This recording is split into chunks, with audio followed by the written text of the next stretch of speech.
The skies above Ermont carried a strange tension that afternoon. The kind of silence that doesn't calm you. It warns you.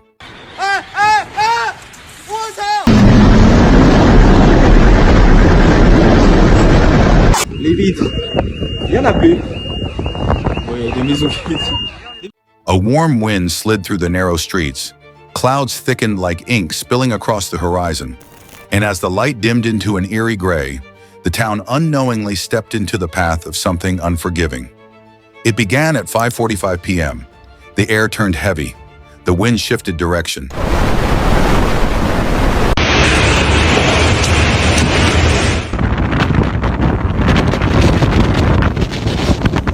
Above Val-d'Oise, a rotating supercell thunderstorm had taken shape, born from the violent collision of warm air rising from the southwest and cold upper-level winds tearing across the sky. It didn't creep. It built fast.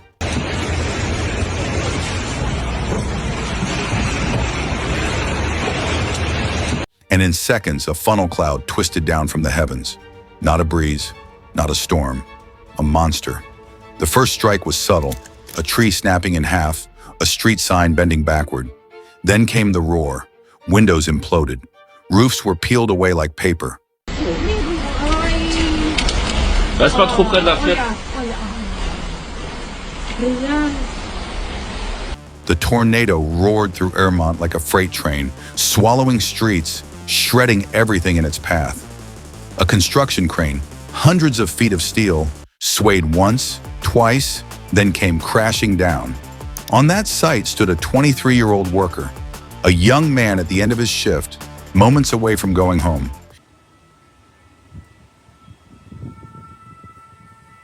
In one violent instant, he was gone. The first fatality of the storm.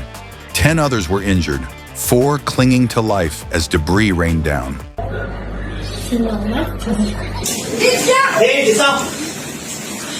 The tornado tore through 10 districts like a blade through silk. 3 cranes collapsed almost simultaneously. One slammed into a residential building. Another crushed the roof of a clinic. The third blocked a major road, missing cars by seconds.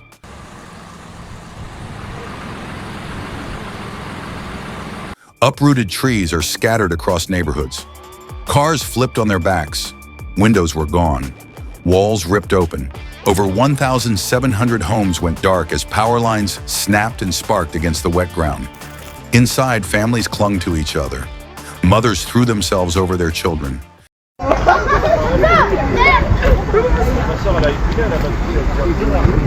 Elderly couples prayed under shaking beams. The storm screamed outside their walls like a living creature. Then, silence. A silence so sharp it cut deeper than the roar. Right over us. Hold on, hold on.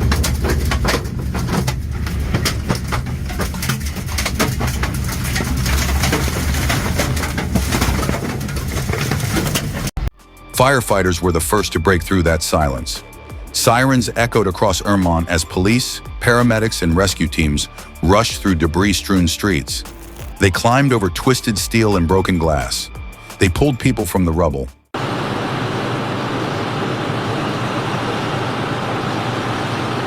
They fought against a night soaked in fear. One responder described it as a bomb going off without warning. Tornadoes in France are rare. They appear quietly, vanish quickly, and are often weak. But this was different.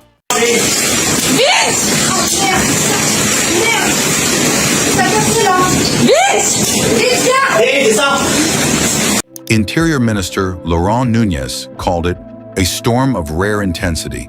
Un gymnase pour accueillir la population, les gens qui ne peuvent plus être logés. Donc avec les services, nous les attendons et on va les accueillir. The country hadn't seen a deadly tornado since 2008. No one expected it here. Not like this. Not this strong. Throughout the night, the sky above Ermont stayed restless. That just took that building out. Yeah, it did.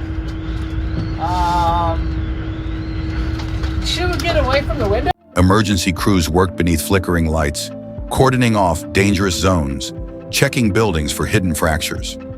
Medical teams rushed the injured to hospitals.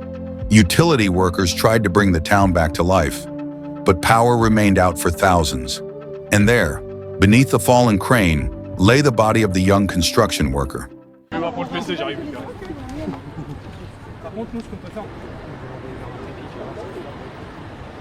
His name hadn't yet been released, but his absence already cast a shadow over the town.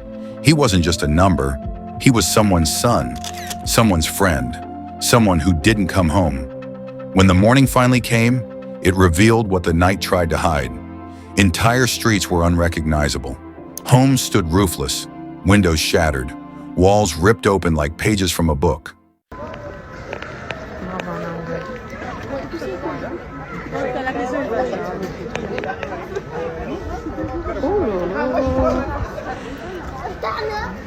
Trees that once lined the roads like guards now lay snapped and scattered. Ermont looked like it had been through a war.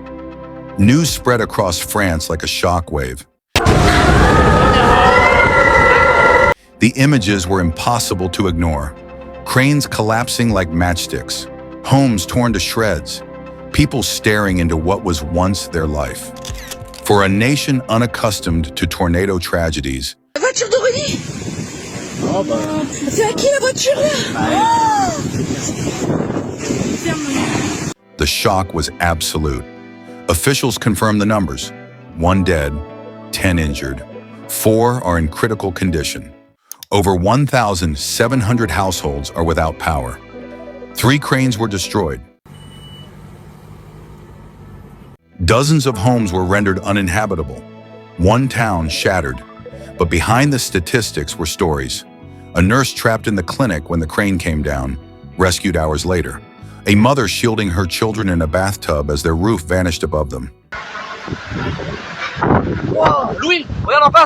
A couple in their 70s pulled from the wreckage of their living room, hands still intertwined. Real lives, not just headlines. And in those broken streets,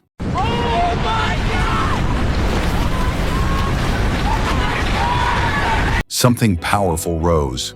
Neighbors helped strangers. Cafes opened their doors to the displaced. Firefighters worked past exhaustion. Volunteers flooded in with food, blankets, and hope.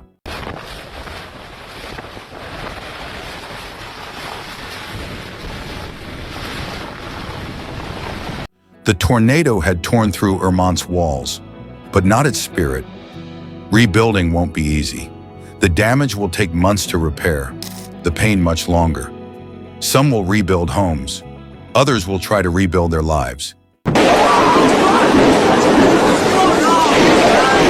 But Ermont stands, wounded yet breathing. October 20th, 2025, a day that began like any other. A sky calm, unaware of the terror to come. By evening, steel had twisted, houses lay in ruins, and a single gust of wind had taken a life, changing everything forever. Yet in the shadow of destruction, a community refused to fall. Long after the rubble is cleared, the storm's echo will remain. In the hurried footsteps of those who fled, in the silent tears of those who stayed, in the unbroken will of those who survived. But ask yourself, can a town really recover from a day that tore it apart? Do the walls remember the screams? Do the streets remember the fear? And most haunting of all,